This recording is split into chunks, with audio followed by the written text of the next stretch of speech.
యాదాద్రి భువనగిరి జిల్లా రామన్నపేట మండలం శోభనాద్రి గ్రామానికి చెందిన ఈ వ్యక్తి పేరు లింగయ్య.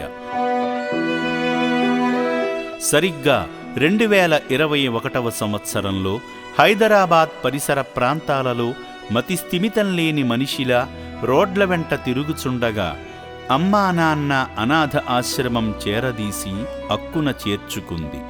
ఆనాటి నుండి ఈనాటి వరకు లింగయ్యను ఆశ్రమం కంటికి రెప్పలా కాపాడి తన ఆరోగ్యాన్ని బాగుపరిచింది. తాను పూర్తిగా కూలుకున్న తరువాత తన సొంత ఊరు అయిన శోభనాద్రిపురానికి తీసుకువచ్చారు.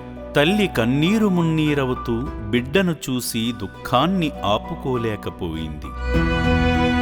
లింగయ్య, ఇన్నాళ్ళు యాడికి పోయినావురా అని బోరున ఏడ్చింది. మరలా అమ్మ ప్రేమను లింగయ్యకు అందించిన పుణ్యలింగేశ్వరుని మహామహిమకు 2 చేతులు జోడిస్తుంది అనాథలోకం.